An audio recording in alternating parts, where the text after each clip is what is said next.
Pues muy buenos días a todos. Muchas gracias por venir. Muchas gracias, Isabel Díaz Ayuso, presidenta de la Comunidad de Madrid. Estás muy demandada por todos los podcasts, los más vistos de toda España y en español. Y estás aquí en este primero, así que muchísimas gracias. ¿Qué tal? ¿Cómo estás? Muy bien, encantada de estar hoy con vosotros en domingo. Qué mejor que estar aquí, pudiendo estar haciendo nada. Esto es lo importante, estar comprometidos con la política y en realidad con el futuro. Creo que mejor lugar que este, imposible.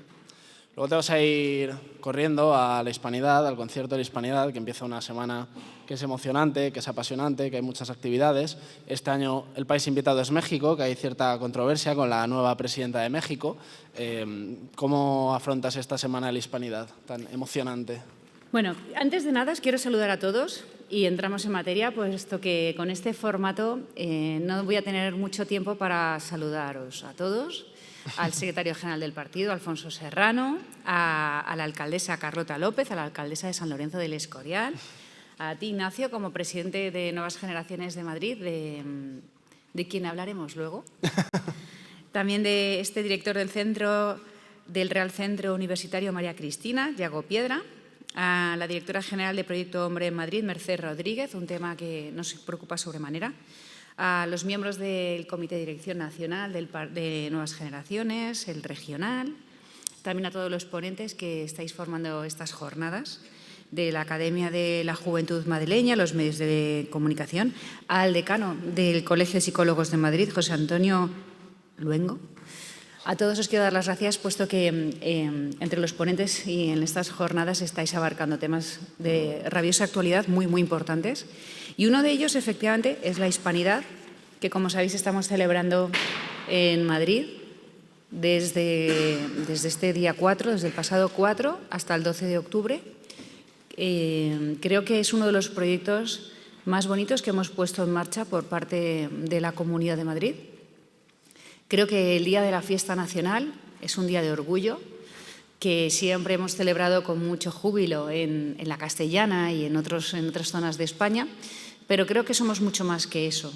Creo que somos una cultura que une a 600 millones de almas por todo el planeta, que eso nos demuestra que España es mucho más que ella misma. Somos 22 naciones hermanas, eso es fruto de siglos de historia, de mestizaje a los dos lados del Atlántico.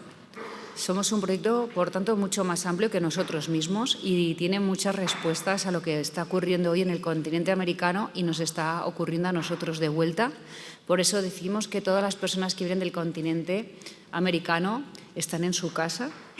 El propio Lorca decía que quien no había viajado a América no podía conocer a España. Conocer a América es conocerse a nosotros mismos. Y explica todo el por qué ahora tantos ciudadanos, una vez que han perdido la prosperidad y lo más importante que tiene la persona, que es la libertad, vienen aquí a su casa a empezar desde cero, en una comunión natural, que además seguro que en el futuro a nosotros nos va a dar también respuestas. Pienso que durante décadas los distintos gobiernos y siglos, en realidad, no hemos sabido apreciar nuestra mayor obra, la hispanidad. Ha sido nuestra mayor gesta y por culpa de no haberlo hecho así, hoy muchas de nuestras naciones hermanas están presas del populismo, de las peores dictaduras y las narcodictaduras, como puede ser la venezolana, Nicaragua, Cuba.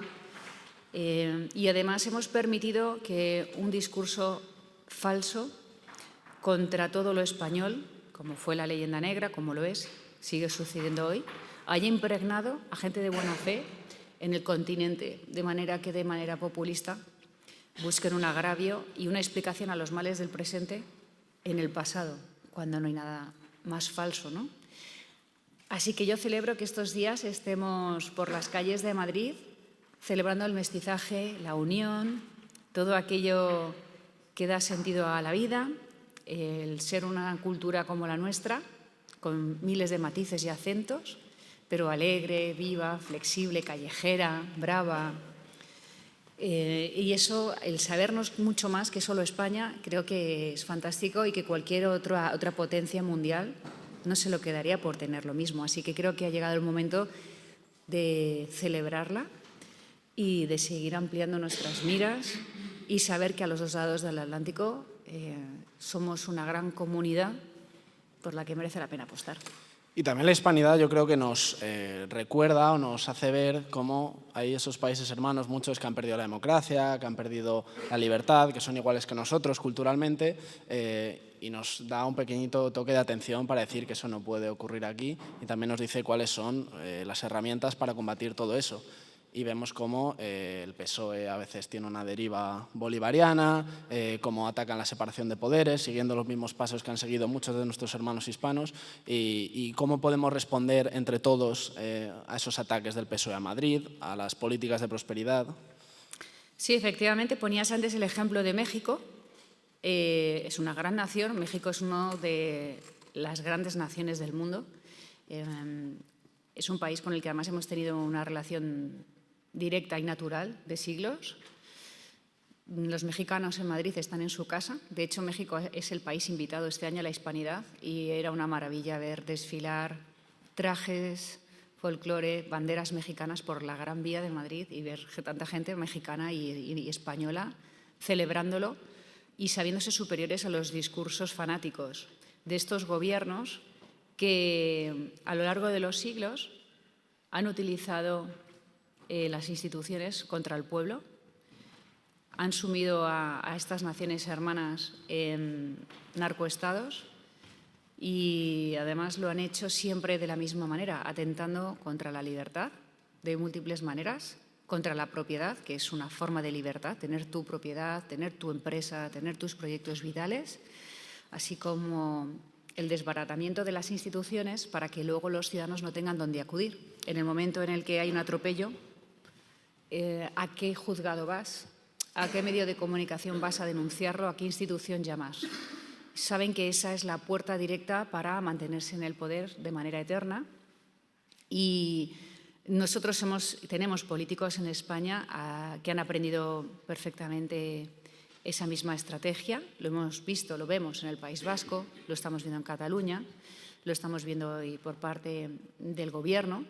Saben que ya aquí, para mantenerse en el poder, no se puede ir en positivo haciendo políticas que incentiven, que traigan prosperidad, que den libertad. Necesitan dividirnos, necesitan, sobre todo, desasistirnos. Y esa forma de la carcoma institucional que hemos denunciado muchas veces desde Madrid se estaba produciendo.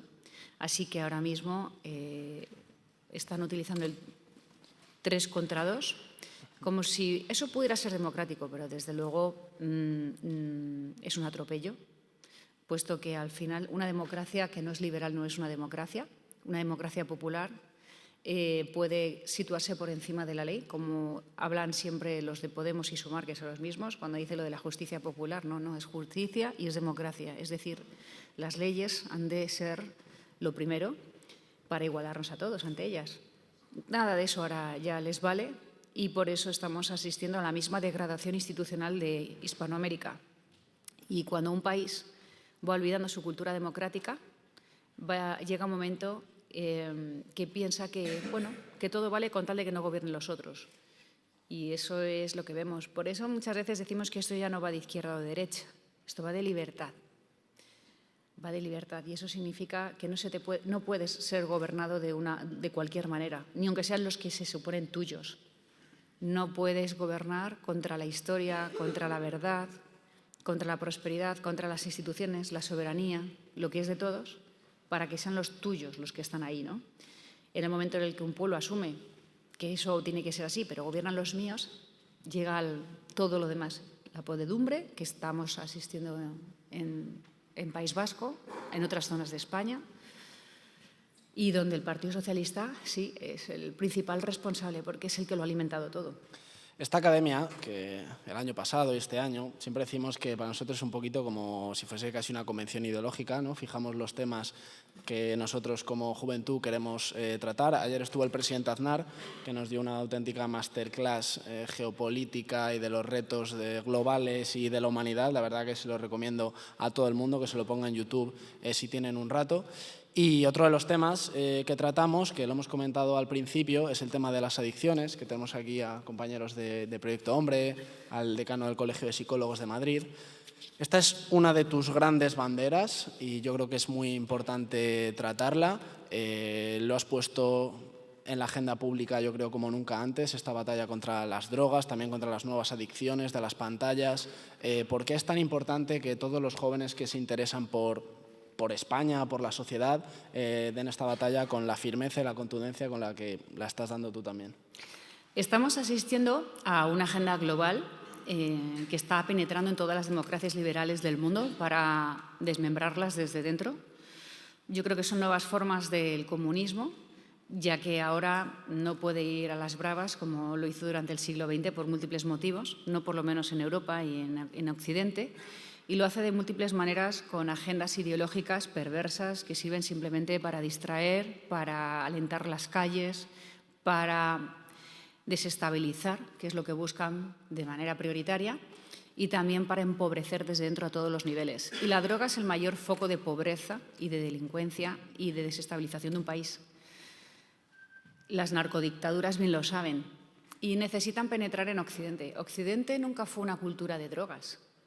Las drogas eran propias de otras culturas, la nuestra no era esta. De hecho, no apareció en nuestra cultura hasta hace muy poco. Porque además la droga, aparte de una pérdida irremediable de libertad, también provoca una soledad absoluta de la persona. No es propia de nuestra cultura el aislarte cuando quieres celebrar, todo lo contrario. En cambio, cuando una persona es presa de las drogas, de cualquier adicción, pero la droga es otra cosa diferente, es la gran adicción, es distinta a todo lo demás, es el destrozo personal en todos los sentidos. Cuando una persona cae presa de las drogas en general, se aísla y a partir de ahí la pérdida de libertad y el destrozo de su vida es imparable. Ya no solo de la salud, por los brotes psicóticos, por los problemas que provoca, que aquí tenéis expertos que os lo van a comentar después seguro, porque eso está estudiado, esquizofrenias, depresiones, intentos de suicidios, etc. Es porque en el momento en el que una persona deposita en sustancias la dirección de su vida y que cada vez que tiene que afrontar un problema, una situación difícil o simplemente divertirse, se despoja de su personalidad y de su fuerza para que algo le dirija, ha perdido totalmente la libertad. Y confunden el querer drogarse con la libertad. No, es que cada uno que haga lo que quiera, no, es que quita tu libertad, quítala de tu entorno y además conduce a la pobreza absolutamente. Por eso los narcoestados se hacen fuertes, compran a la población, la tienen sojuzgada. Las zonas donde hemos visto, por ejemplo, en Barbate, lo vemos en la Cañada Real, en las zonas más desprotegidas, más vulnerables, la droga siempre crea un clima de delincuencia, de poder contra la persona débil, contra los niños, la gente que no tiene recursos económicos para vivir de ello y mantener un sistema clientelar que además siempre trae delincuencia y lo que conocemos. Y si uno atiende a los titulares, cuando hay normalmente reyertas, temas de violaciones, cuando hay atracos, siempre, casi siempre, en el 80-90% de los casos la droga está detrás. Siempre. Y, sin embargo, intentan, especialmente desde la izquierda, buscarle una explicación política acorde a su bandera. No es porque era mujer, no es porque era tal, no. Y no estás contando que detrás de todos esos problemas casi siempre hay drogas. Por eso estamos dando una batalla sin cuartel, sabiendo que como esto es una agenda internacional, tarde o temprano iba a llegar a España. Y, por supuesto, el Ministerio de Sanidad, de quien no me esperaba otra cosa, es el primero que está abriendo la puerta de una manera mezquina, porque empiezas por verlo y blanquearlo a través de la medicina, como si la farmacia española no pudiera por sí sola también afrontar los dolores y el acompañamiento al enfermo, para acabar llevándolo a todo. Y cuando uno viaja, porque claro, no es lo mismo que una persona de 50 años, de 60 años, una persona que está pasando un cáncer, oiga, mira, ¿qué voy a decirte? ¿Qué puedes hacer o no puedes hacer? Pero no pueden trasladar que esto es positivo y que tiene un uso medicinal que se puede generalizar, porque es la entrada a todo lo demás. Y todo lo demás es Estados Unidos, Canadá y países, Tailandia, está pasando en Alemania o en Holanda, donde empezaron a permitir a legalizar el uso del cannabis, por ejemplo, y yo invito a cualquiera a visitar las calles de estas ciudades para ver la realidad. Se es muy progre con el discurso de las drogas, como con la inmigración, pero mientras lo tienes lejos. Pero cuando la droga entra en una familia, las cosas cambian mucho. Cuando la droga enseña la cara, como pasó en el Madrid de los 80 con las madres de la droga, como pasó con una generación entera con la que acabó en Madrid, las cosas cambian. Y lo mismo pasa con la inmigración, puesto que nosotros, que somos una región de acogida, estamos haciendo un trabajo excepcional por la integración, pero en cuanto traes a 96 menores, los traen y nosotros les damos cobijo, por ejemplo, en un municipio del Partido Socialista, el PSOE enseña su cara verdadera y empieza a estigmatizarlos y a perseguirlos, como está siendo en el caso del PSOE de Madrid, en Fuenlabrada y en otros sitios. Eso es lo que me fastidia del discurso de las drogas, ¿no? Que intentan revestirlo de modernidad, de no sé qué progresismo, porque no hay nada más regresivo y destructivo que las drogas.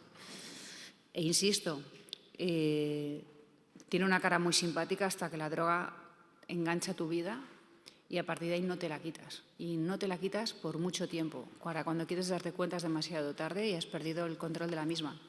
Y con respecto a Aznar, solamente quería hacer una reflexión. Yo cuando estaba en la universidad, yo no quería formar parte del Partido Popular porque era periodista, fíjate tú, qué control del destino.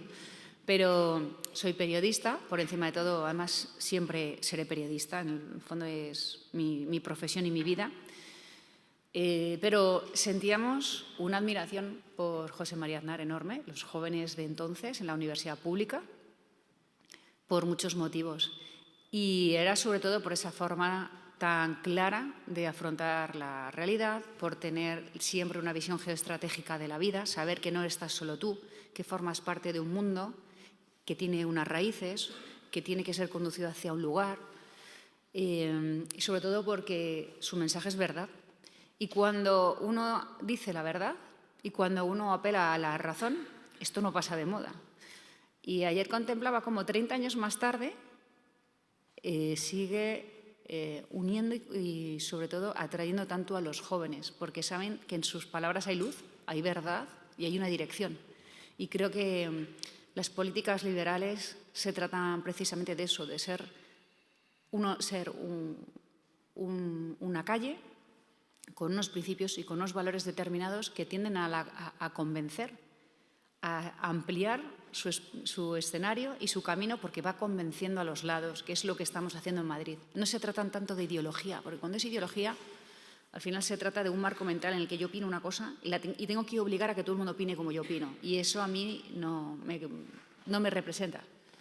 Pero sí unos principios y unos valores claros en torno a la vida, a la libertad, a cuestiones básicas, que si tú defiendes con criterio y con cabeza, haces que cada vez más personas se unan a tu proyecto.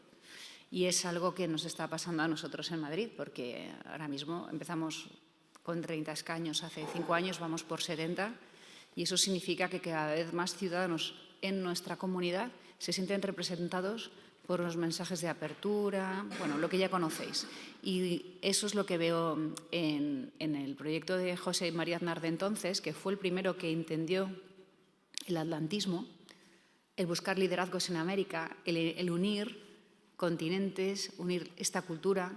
Lo hizo a través no solo de FAES, de la Fundación Carolina. Yo me acuerdo de muchas cosas que había antes para seguir ese hermanamiento natural y cultural que tenemos. Y fíjate que todo lo que él hacía ya entonces hoy cobra total sentido. Y eso, la política que no envejece, es porque está tejida sobre grandes ideas. Yo creo, hilándolo con todo lo que estamos comentando, tuvimos ayer al presidente Aznar, hemos hablado también de cómo la izquierda pues, ataca a Occidente, nuestros valores, nuestra sociedad. Una de las cosas en las que el presidente Aznar hizo mucho énfasis fue en Israel, lo que está ocurriendo en Oriente Medio. Mañana, 7 de octubre, se cumple un año de la masacre por parte de Hamás que empezó, que desencadenó en la guerra que tenemos ahora. Y yo quería preguntarte qué tipo, no sé, de agenda perversa hay detrás del antisemitismo y de cómo hay gente europea, occidental, que está comprando el discurso de los terroristas y de todos aquellos que quieren destruir nuestra sociedad, destruir Occidente. Mañana es un aniversario importantísimo, el del 7 de octubre. Se trata del primer año después del mayor ataque contra el pueblo judío, porque en realidad es lo que hay detrás, desde el Holocausto. Aún estamos acordándonos. Hoy hay un reportaje de Martín Mucha en El Mundo que recomiendo a todo el mundo sobre Maya Villalobos, una chica jovencísima, hispano-israelí, que estaba haciendo el servicio militar, como tantas chicas en Israel, puesto que ahí hay igualdad en todo, en esto también. Y también recordaba hace poco, bueno, lo hacían todos los medios, a Kiefer Vivas, que es un niño de 1 año, un bebé que cumplía en enero 1 año. A él y a su hermano de 4 añitos también lo secuestraron. No sé, no sabemos qué puede ser de ellos, pero claro, no creo que estén no sabemos en qué condiciones. El caso es que es un aniversario muy triste, pero también preocupante, puesto que es un ataque sin precedentes contra la única democracia que existe en Oriente Próximo, en un país donde hombres y mujeres viven en total libertad e igualdad, con un sentido de la democracia como pocas naciones, donde es un país que puede enviar a Eurovisión a un transexual y sentirse orgulloso de él y mostrarlo, no digamos homosexuales, mujeres, lo que digo.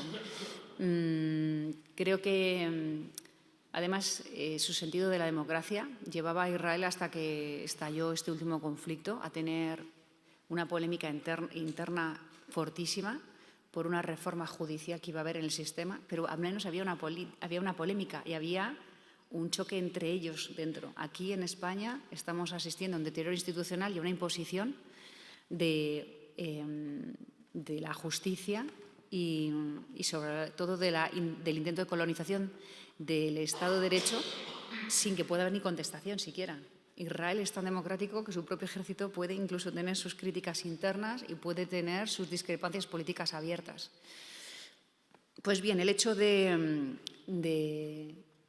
pedirle a Israel que no se defienda a sí mismo y que no ponga pie en pared al terrorismo que todos los días le asedia, porque estamos asistiendo todos los días a decenas y decenas de bombardeos diarios que, gracias a la cúpula de hierro y el haber destinado su dinero a la protección, evitan males mayores. Pedirle que no haga nada, que no se defienda, que no ataque el terrorismo y que, por tanto, se deje simplemente aniquilar, es algo insensato y que no nos pedirían a nosotros, ¿no? Alguien entendería que en España secuestraran a mujeres, las violaran, las torturaran, las enseñaran por las calles mientras hacían todo lo que hacían con esos cadáveres, y que luego se nos pidiera no hacer nada, no decir nada. Eso es abrirle la puerta al mal. El mal te coge la medida, te toma la medida y dice: a partir de ahora puedo hacer lo que quiera con ellos. Por eso nadie quiere la guerra, nadie quiere que nadie fallezca, pero ¿cómo va a querer alguien algo así, no? Pero no puedes pedirle que con flores a Hamás, a Hezbollah, les pongas fin. Es más, y quiero recordar por último que estos atentados del 7 de octubre se produjeron cuando Israel estaba a punto de firmar un acuerdo de paz para la zona, especialmente quiero recordar que era con Arabia Saudí, y estos atentados venían a buscar lo contrario, desestabilizar, porque uno de los mayores pretextos, la razón de todo esto, especialmente por parte de Irán, es hacer destruir el Estado de Israel. Y detrás del Estado de Israel va Occidente. Somos lo mismo. Entonces, es verdad que se pide un imposible. Y lo que creo también es que es perverso e injusto pedirle a Israel simplemente que se deje aniquilar. Insisto, por los siguientes serán otros países de la zona mediterránea. Mañana 7 de octubre, participaremos en un acto con la Confederación de Jóvenes Judíos de Madrid. Viene también el viceconsejero de Juventud. Desde siempre, pero bueno, especialmente desde hace un año hemos estado mucho en contacto con ellos, les hemos estado ayudando en acciones en la universidad contra el antisemitismo que está comprando también la izquierda en los campus, los campinesos, así que ahora que todos los problemas son cada vez más internacionales, por eso yo creo también que es importante que nosotros como Juventud Política nos formemos y también en cuestiones internacionales, cada vez son más importantes, todos los problemas cada vez son más globales y un poco hilándolo con esto, otro de los temas principales que hemos tratado este fin de semana ha sido el de la inmigración. Lo has tocado un poco por encima antes, pero es uno de los grandes retos. Lo que hemos escuchado es cómo va a ser de los debates más importantes durante los próximos 10, 20, 30, quién sabe si 50 años. Y bueno, ayer tuvimos a expertos muy buenos y muy grandes hablando del tema. ¿Qué soluciones podemos aportar? Estuvimos con la consejera desde la Comunidad de Madrid hablando de políticas de integración. También otros de los expertos estuvieron hablando de fronteras. Esta crisis migratoria que ha desencadenado este gobierno con su debilidad, ¿cómo podemos afrontarla? ¿Cómo podemos mitigarla y hacer para que deje de ser una crisis y empiece a ser algo beneficioso para todos? A ver, la inmigración es un fenómeno que es propio de los países pujantes, de las primeras economías. Además, es algo irremediable. Son fenómenos, insisto, que están pasando. En Estados Unidos ha ocurrido a lo largo de todo el siglo XX, sigue ocurriendo. Si os fijáis en la campaña de los Estados Unidos, la inmigración sigue siendo un gran debate. Pero después uno viaja a Santiago de Chile y veis que el debate es también de la inmigración con Venezuela a su vez, porque ellos, después del éxodo venezolano que está provocando la dictadura del tirano Maduro, millones de personas expulsadas de su país, de su nación, hace que, por ejemplo, hayan llegado un éxodo de casi 2 millones a Chile. Eso es inasumible en algunos casos, porque la inmigración es integración. Cuando es integración, se puede gestionar. Cuando hablamos de esos volúmenes, ya no. Este problema después lo tienen muchos países europeos con algunas potencias asiáticas. En el caso de España y del sur de Europa, lo tenemos con África, evidentemente por la proximidad. Muchos países de África en los próximos años van a tener más población que toda la Unión Europea. Muchos de estos países están sumidos en guerras, en hambre, no hay agua, cada vez hay menos agua. Son además culturas pujantes en cuanto a la demografía, puesto que tienen muchos hijos, siguen creciendo y muchos de ellos tienen acceso a la tecnología. Y mientras ven que en su pueblo, en su entorno, no hay oportunidades, ellos empiezan a ver cómo a pocos kilómetros y un día o dos de travesía está Occidente, está Europa, está España, con un nivel de vida, con una calidad de vida que no somos conscientes que tenemos. Siempre somos demasiado críticos y un poco injustos, ¿no?, con la verdad. Y también con la gente que se deja la vida en el mar para venir aquí a buscar esa prosperidad de la que luego nosotros tanto nos quejamos. Luego, esto es un camino imparable, así que creo que hay que saber gestionarlo para que pueda ser asumible. De este modo, creo que el Partido Popular ahora se ha plantado ante la reforma que estaba pactando con el Partido Socialista, puesto que si no se cuenta con la Unión Europea es engañarnos. Esto es un problema que afecta a Europa entera. Tenemos que ir a los países de origen, porque en estos países hay un abandono absoluto por parte de sus gobiernos, que son los que provocan que haya un éxodo de jóvenes y una falta de oportunidades. Y luego también tenemos que tener una protección de las fronteras. Tenemos que saber quién entra, como cuando uno va a Estados Unidos, y creo además que lo ve bien y lo ve lógico, ¿no? Yo veo lógico que cuando uno entra en Canadá tiene que hacer papeles de todo tipo, en los aeropuertos y en cualquier frontera. Y es normal que un país defienda esa soberanía, porque quiere saber quién tiene, de dónde viene, qué arrastra, qué problema tiene, porque es que lo evidente. Bueno, pues esto no está sucediendo ahora mismo en España. Hay un descontrol absoluto en la frontera en Barajas, absoluto.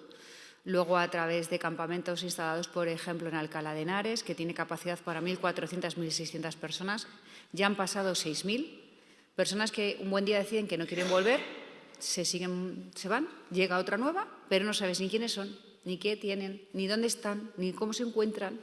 Bueno, eso es lo que no puede ser, el no hacer nada. Nosotros pensamos que solamente con integración, con una estrategia vinculada al empleo, a la formación y con un orden, es posible que, mientras tanto, la inmigración siga siendo en España una oportunidad. Y, de hecho, lo está siendo. Tenemos un problema demográfico enorme, no nacen niños, tenemos un país muy envejecido. Es verdad que estamos haciendo mucho en políticas de natalidad en Madrid, sobre todo de protección de la maternidad, y funcionan, pero no es suficiente. Pero también es cierto que somos una región de acogida. Por eso también siempre hemos dicho que la hispanidad es nuestro gran tesoro. No porque un hispano sea un inmigrante en Madrid, porque está en su casa, pero sí que gracias a que vienen a vivir entre nosotros de todos estos países, muchos trabajos hoy se pueden realizar, profesiones que además si no se quedarían en el olvido. Así que pienso que solamente así, a través de actuación en países de origen, a través de la soberanía en las fronteras, de una estrategia clara, de una relación con la Unión Europea. Si no haces una estrategia conjunta, lo único que hace el Gobierno es intentar salvar la cara abandonando a los inmigrantes a su suerte por toda España, y eso claro que genera problemas de convivencia, que en realidad hay veces que tengo la duda si es lo que quiere, porque tengo la sensación que abrir como un grifo, dar la espalda a la realidad y permitir que España entera vaya viendo cómo hay un cambio sociológico inmenso sin buscar una integración. Yo ya no sé si es que obedece a que quieren escalar puestos en el CIS con esto como un problema que está allí más adelante. Por eso iba a preguntar ahora. Y probablemente algo de eso también haya, sí. Sí, porque cuando ideamos esta escuela, un poco los temas que queríamos tratar fue antes de verano, y cuando lo tratamos en el CIS, la inmigración era la 9ª preocupación de los españoles. Ahora es la primera. ¿Por qué algo así, que tiene que ser una oportunidad para mucha gente, también para nosotros, cómo es posible, cómo hemos llegado hasta aquí para que se vea como una preocupación? Precisamente porque no se hace nada. Bueno, también hay discursos populistas que no ayudan mucho, y estamos asistiendo como a través de Internet, a través de muchos vídeos,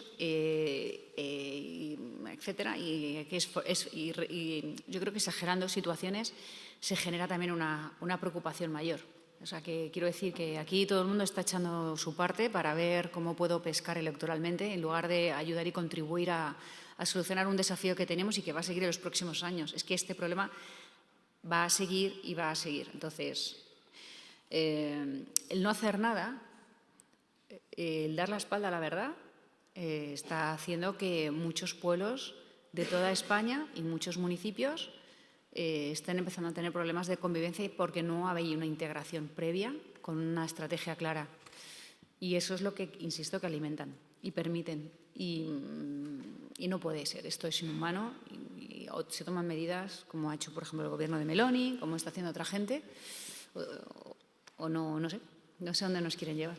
Lo has relacionado también, has mencionado por encima el tema de la natalidad, que por supuesto hay que hacer políticas desde las instituciones, se puede dar mucha batalla, pero yo creo que también tiene un aspecto cultural detrás que tenemos que fomentarlo, que muchas veces se mandan estos mensajes de que cuando tienes hijos se acaba tu libertad y cosas de esas, cuando normalmente es lo contrario, precisamente la familia, los hijos es lo que da sentido a la vida. ¿Cómo podemos transmitírselo a los jóvenes? Esos mensajes tan negativos, ¿cómo se los rebatimos? Bueno, siempre pongo la maternidad por encima de la natalidad, porque pienso que la persona, en Occidente por lo menos, no puede tener un proyecto de vida en torno al colectivo, como han hecho otras potencias, que sabemos, como por ejemplo en el caso de China, lo que ha hecho con las niñas, con los bebés a lo largo de mucho tiempo, ¿no? Con el no nacido, perdón, no con el bebé, con el no nacido. O sea, yo creo que uno no puede conducir su vida en torno al colectivo. Sí que pienso que la vida es el bien más preciado que tenemos, junto con la libertad, y que ha habido y hay una estrategia clara de abandono de la misma, que desincentiva y que hace que cada vez menos personas se decidan a tener hijos. Hay un ataque directo contra la mujer, contra la maternidad, contra la vida y también contra la familia. Y detrás de eso hay unas agendas, quiero insistir en ello, premeditadas, que nos conducen a ser cada vez, pues sí, sociedades donde vamos a ser cada vez mayores, pero viviremos más años, pero seremos menos abuelos. Tendremos menos hijos, tendremos menos nietos, tendremos menos un colchón social, emocional, pilares. Y pienso que eso está premeditado y es algo sobre lo que tenemos que trabajar mucho, puesto que es más una cuestión cultural. Es cierto que hoy el hecho de que, sobre todo las mujeres, hayamos accedido al mercado laboral de otra manera, tengamos vidas distintas a las que tenían nuestras madres y nuestras abuelas, cambia todo. Es cierto que ya hoy las familias numerosas, grandes, cada vez suceden menos, por eso hay que protegerlas y reconocerles el esfuerzo y lo que aportan a todos. Pero es normal que vayamos a familias más pequeñas. Lo que tenemos que hacer es contribuir a que todo sea posible, pero siempre entendiendo, y no nos engañemos, que también dar vida y tener hijos es en muchos casos renunciar a cosas. Por eso hay culturas que no tienen recursos económicos y tienen muchos hijos, y en cuanto los países escalan a mayores niveles de bienestar, se renuncia a tenerlos porque tienes otras cosas, viajes, vas teniendo metas laborales, vas alcanzando sueños, has estudiado para alcanzar un prestigio en la empresa o para tener un proyecto de un negocio que te va la vida en ello, y entonces ¿cómo vas renunciando a todo eso, ¿no? Entonces nosotros apostamos por la vida y por conciliarlo y por adelantarlo si se puede. Por eso ponemos políticas para animar a las mujeres a tener hijos y hacerlo pronto y acompañarlas y ayudarlas, hombres y mujeres, pero que duda cabe que si una mujer no quiere, pues no hay hijos, ¿no? Entonces tenemos que acompañarlas y hay una política siempre y unas campañas premeditadas que a mujeres que cuentan orgullosas en las redes que tienen hijos o que están en casa haciendo algo, las atacan, las persiguen. En fin, yo no soy el mayor ejemplo de mujer que se queda en su casa, no lo soy precisamente, todo lo contrario. Pero siento profunda admiración por las que lo hacen y por las que son capaces, con grandísimo esfuerzo, de dar vida, de tener familia y encima alcanzar metas laborales. Hay que ayudar a que hombres y mujeres podamos conjugarlo todo, pero sin engañarnos. Hay que también saber renunciar. Y cuando hablan de vulnerables, nos quieren hacer vulnerables a las mujeres. Es verdad que en algunas cuestiones en el mundo hay profundas desigualdades y hay mujeres completamente acosadas y olvidadas por sus respectivas culturas. Pero yo creo que el mayor problema que tenemos hoy en España no es ser mujer, ni mucho menos, sino tener responsabilidades familiares. Yo lo veo con compañeros míos en el gobierno.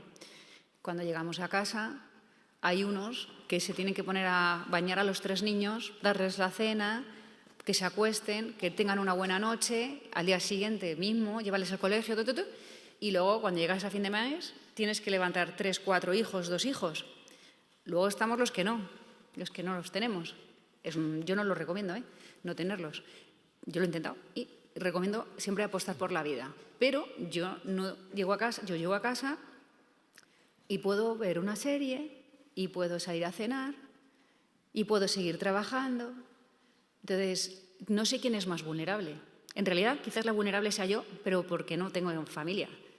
Pero no porque yo esté peor que mis compañeros. Al contrario, y mis compañeros hombres de mi gobierno, que sacan adelante a sus hijos porque son padres de 2, de 3, son los que llegan con más ojeras al trabajo y son los que tienen mayores dificultades porque han estado una noche sin dormir, porque han estado una semana con sus hijos enfermos y a las 9 en punto, a las 8 en punto o a la hora que sea, están ahí dando el callo en el trabajo.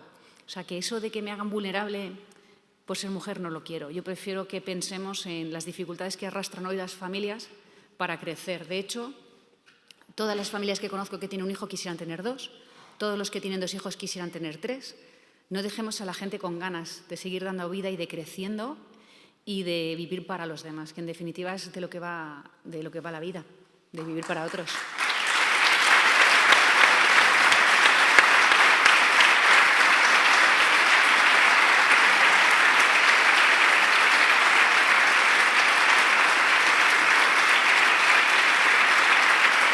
Qué bueno esto de los podcasts en directo.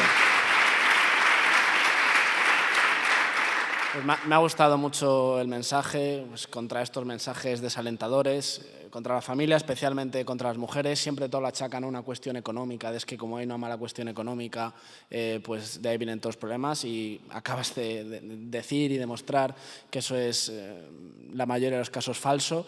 Ya para terminar, quiero que hablemos de dos cosas muy importantes, jóvenes que se interesan por la política y la universidad. Quiero empezar hablando con la universidad porque esta semana ha ocurrido un acto en la Universidad Complutense que para mí ha sido muy especial, aunque yo no haya podido acudir, pero es que ha ido Leopoldo López a Somosaguas, a la Universidad Complutense. Cuando un grupo de amigos y yo empezamos en política universitaria hace 3 años, empezamos intentando hacer un acto con Leopoldo López, y lo que sufrimos en el inicio fue una cancelación arbitraria y política por parte de una decana. Meses después lo volvimos a intentar y sufrimos un escrache violento que estuvo en todos los medios de comunicación. Y durante ese año y pico que yo estuve en esa organización estudiantil, yo lo que puedo decir es que no hubo un solo acto que intentásemos realizar que no tuviese un incidente, ya sea una cancelación, si no era un escrache violento, si no nos perseguían por la universidad los 10 días antes, la semana antes, para intentar que no lo celebrásemos. Y esta semana, ese mismo acto que fue tan polémico y que creó tanta controversia, como muchos otros que se han celebrado estas últimas semanas, se ha podido celebrar con normalidad. Y eso a mí me ha llenado, no sé, me ha gustado mucho, me ha puesto muy contento porque es por lo que estuvimos luchando, por lo que estuvimos trabajando. Creo que hemos conseguido plantarle cara a los totalitarios, los que lo hacen desde la propia universidad, pero también a los estudiantes. Así que quiero que nos comentes un poco cómo debemos plantar cara a esos totalitarios en los campus, también en la calle, en la sociedad, que van de matones y que intentan amedrentar a la gente que no piensa como ellos. Sí, yo creo que la única manera de que el mal crezca es que el bien no haga nada y se deje pisotear. Y eso es lo que hemos vivido durante muchos años en zonas de España como en el País Vasco, en Cataluña, ahora se ve en Navarra, lamentablemente, pero los peores años del País Vasco se veía cómo las víctimas del terrorismo tenían que enterrar a los suyos al amanecer mientras la gente miraba para otro lado, no quería problemas, no quería saber. Y muchas veces nos han trasladado que la moderación es el silencio. No digas nada, tú te callas, no molestes, la moderación, ¿no? Y a mí me parece que no hay nada más totalitario que el silencio cobarde cuando se produce una injusticia o un atropello. Cuando los matones crecen impunemente y nada les hace frente, nos encontramos con que democracias liberales de primer orden, lo vemos, por ejemplo, hemos visto en el continente americano, por ejemplo, Venezuela. Si veis imágenes de Venezuela de los años 80 y 90, os animo a buscarlo en Google para que veáis lo que era y lo que es. Si no haces nada, si te van comiendo el terreno, si se van quedando, si el mal sigue multiplicándose sin una respuesta, pues claro, además de establecerse, ya genera un sistema clientelar, que es lo que se pretende hacer ahora también con el tema de la subvención y del clientelismo desde la administración, para que si quieres cobrar, eres de los míos, y pasó con los ERE de Andalucía después de 40 años de latrocinio, de abandono a los andaluces, pasa ahora mismo en Cataluña, pasa con la cultura. Si eres amigo de o te manifiestas a favor de, estás perseguido. De eso ha ido lo que ha ocurrido, por ejemplo, con Nacho Cano. Eso es lo que ha ocurrido con mucha gente de nuestros entornos.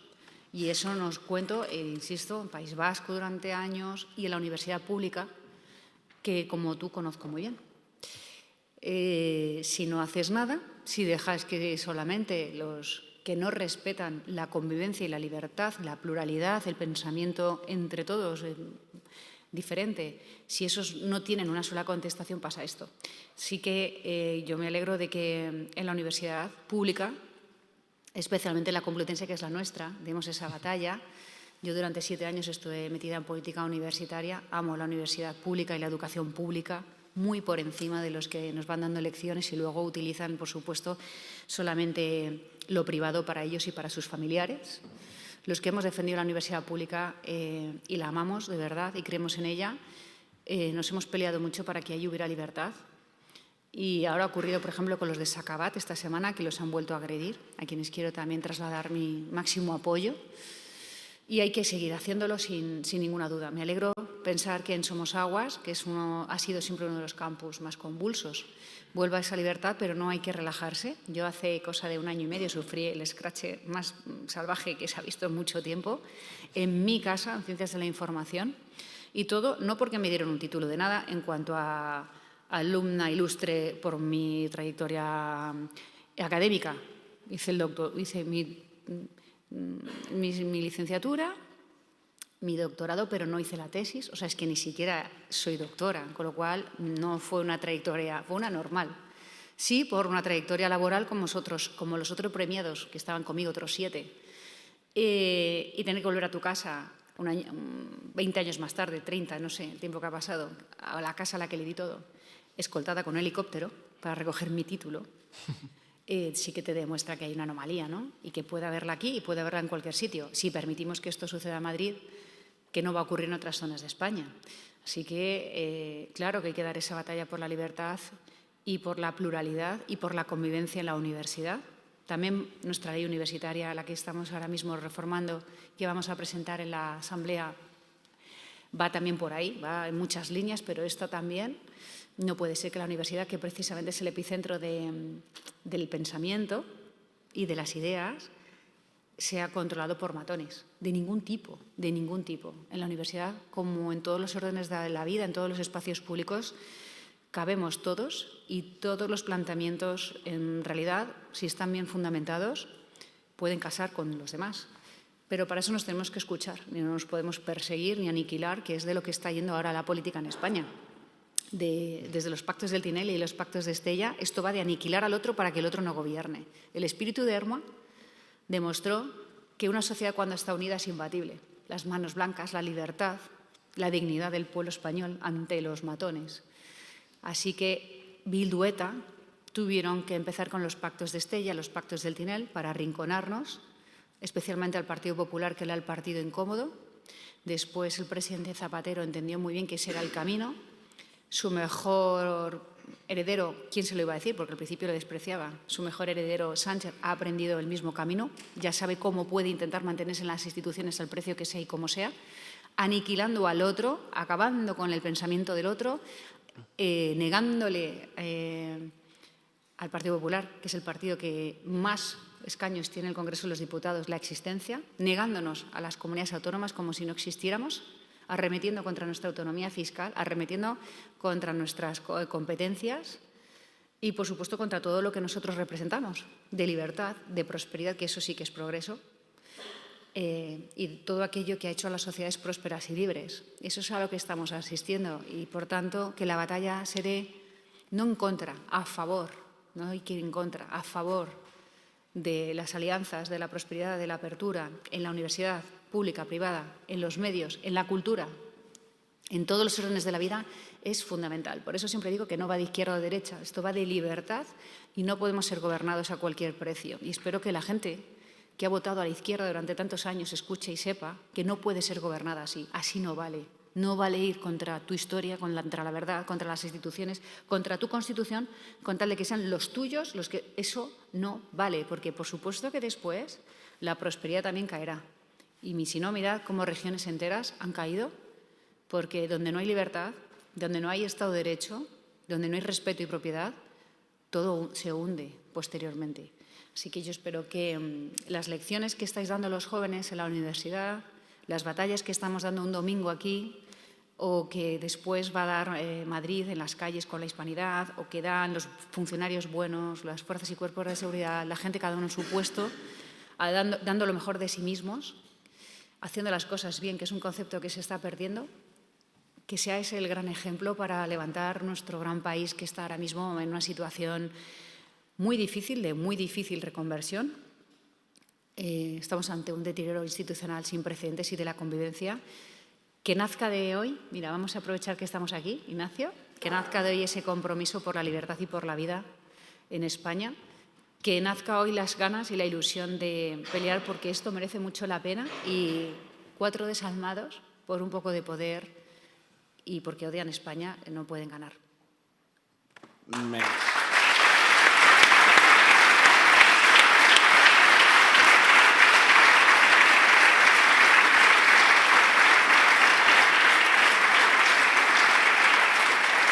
has mencionado el espíritu de Hermoa, que es un espíritu y unos valores que nosotros siempre transmitimos en nuestros mensajes, en nuestras ideas. Precisamente por algo llamamos a la asociación en su día Libertad sin Ira. Evidentemente estaba muy relacionado. También por sacar algo positivo del escrache terrible que sufriste, yo creo que ese también fue un punto de inflexión con esos totalitarios, porque fue la primera vez que yo vi en la universidad a estudiantes plantarles cara a la ofensiva a esa gente. Siempre nos victimizábamos de nos escrachean, nos cancelan, nos atacan, nos pegan. Y esa fue la primera vez que hubo un mensaje de fuera totalitarios de la universidad, que te arropamos y también les plantamos cara a ellos. En realidad porque se organizaron, porque luego cualquier día he ido 1000 veces a la Complutense y a otras públicas, y especialmente a mi casa, Ciencias de la Información, y no solo no he tenido un problema, sino que evidentemente mis compañeros, las generaciones que están hoy allí, están encantados. Los malos se tienen que organizar para parecer que son muchos, cuando en realidad son minorías, y por eso son rabiosas. Y había partidos políticos detrás, era unos meses antes. Meses, hubo una organización ahí de mucho tiempo. Ahí estuvimos infiltrados, sí. Eso no es Madrid. Madrid, para que pase eso, tiene que haber una organización perversa detrás, evidentemente. Pues cada vez tenemos más representación en las universidades, una red mayor, una coordinación. Dentro de poco tenemos un evento que vamos a reunir a todas las organizaciones universitarias en torno a nuevas generaciones para armar este movimiento en defensa de la libertad, en defensa de la pluralidad en la universidad. Ya para terminar, jóvenes en política, yo sé el cariño que le tienes a nuevas generaciones, lo mucho que cuentas con nosotros. A mí me recuerdas de vez en cuando pues, que recuerde el motivo por el que me metí en política, de hacer las cosas con humildad, hacer las cosas siempre con un sentido y con unos valores. Y ahora que están aquí las nuevas generaciones, gente que ya tiene mucha responsabilidad, pero en un futuro es seguro que van a tener muchísima más, ¿qué mensajes para los jóvenes en política que se interesan por la política? Bueno, sobre todo saber para qué se está aquí, ¿no? No vale estar por estar porque lo pasas bien un rato. Yo, de hecho, confieso que cuando estaba en la universidad pública veía nuevas generaciones como algo uniformado, que no bajaba al terreno, porque luego en el día a día los que estábamos sufriendo las de Caín para defender la libertad en la universidad pública éramos las asociaciones. Creo que lo que has hecho aproximando la universidad pública y la universidad en general, pública, privada, al Partido Popular es fundamental, porque es la manera de que muchos jóvenes entiendan en la universidad que estar aquí merece la pena y que no solo es pasarlo bien, que está muy bien, solo faltaba, y es algo más. Compromiso. Es compromiso. Es saber que nos va la libertad a todos.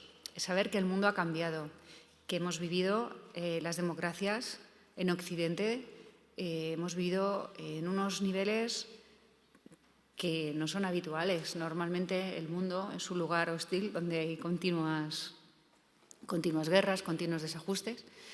Y yo creo que hay que saber cómo afrontar estos retos que vienen ahora, estos cambios. Hablabais ayer sobre este cambio completo a la digitalización que nos está cambiando todo. El presidente Aznar lo hacía de manera magistral. Todo está cambiando, también la geopolítica. Pero sobre todo uno tiene que pensar qué puedo hacer en todo esto.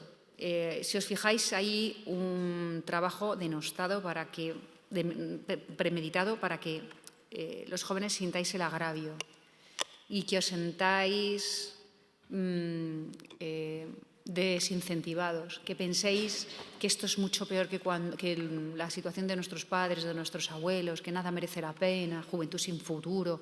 Lo tienen todo perfectamente dirigido para que vayáis a la subvención directamente. Que cojáis una subvención y digáis, bueno, yo ya tengo aquí protección, entonces que venga lo que venga, pero yo, sobre todo para que os desincentivéis y no peleéis. Y lo que hay que hacer es todo lo contrario. Es ver qué puedo hacer, qué puedo aportar, qué España quiero en el futuro. Yo creo que por encima de todo uno se tiene que saber libre. Nadie puede dirigiros, nadie puede dirigirnos. Claro que tiene que haber unos gobiernos que dirijan, ojo, pero no que nadie dirija el control de nuestras vidas, de nuestros pensamientos, etcétera. Eso es lo que pienso que nos tiene que llevar a plantearnos por qué estamos en política cada uno. A mí me movió con 10, 11 años la caída del muro de Berlín. No comprendí cómo podíamos llegar a tal degeneración, cómo podía existir un muro que separaba familias, amigos, barrios. Entonces, la noche que cayó, me acuerdo que lo he contado algunas veces, estaba con mi abuela en casa y le preguntaba, pero ¿pero cómo hemos llegado a eso? ¿Pero cómo le han puesto un muro? Bueno, a mí me parecía, claro, yo 10, 11 años que tenía no sabía ni que existía. Sí me enteré cuando lo tiramos. Y entonces, cuando ya empecé a entender hasta dónde se puede llegar, de lo lejos que ha llegado el comunismo, todos los totalitarismos, nazismo, fascismo, pero cómo se puede llegar así, de lejos, ¿cómo empieza? ¿Cómo empieza eso? Yo ya sé cómo ha acabado, pero ¿cómo empieza? Pues empieza el día que alguien te impone, te dirige, te pisa y tú lo vas dejando y lo vas dejando. Y ese matón se va haciendo fuerte, lo que hablábamos antes, hasta que llegamos a esa degeneración absoluta.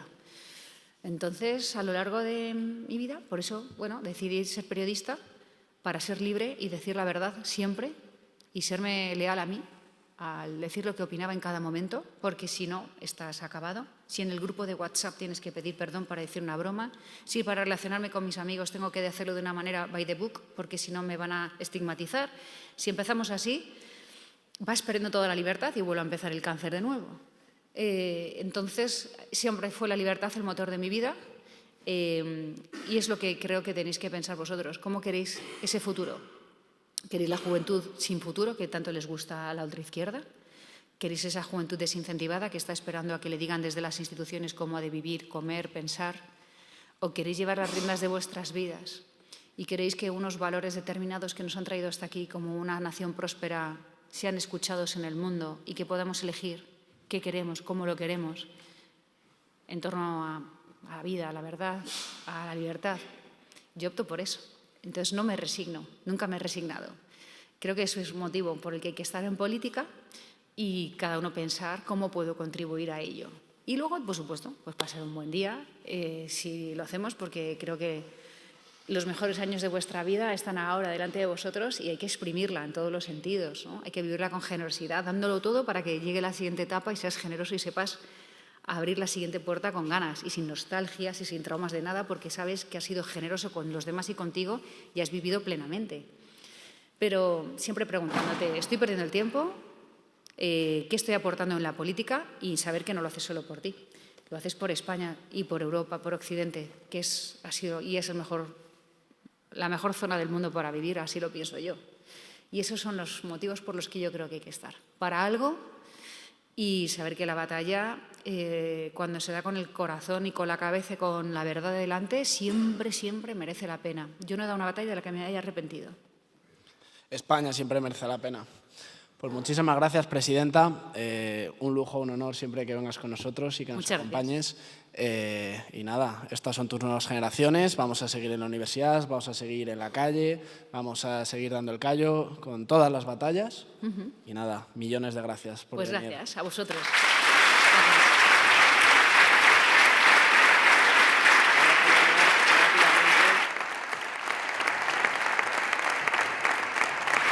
Sí, 3 minutos. Hacemos.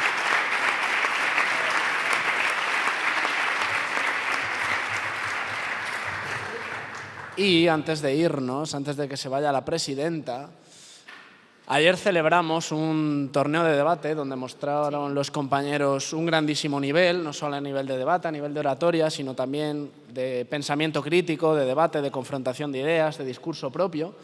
Así que, al igual que el año pasado, la presidenta va a entregar a los ganadores de este torneo de debate sus diplomas, que todavía no saben quiénes son. Ah, ¿no? Los premios.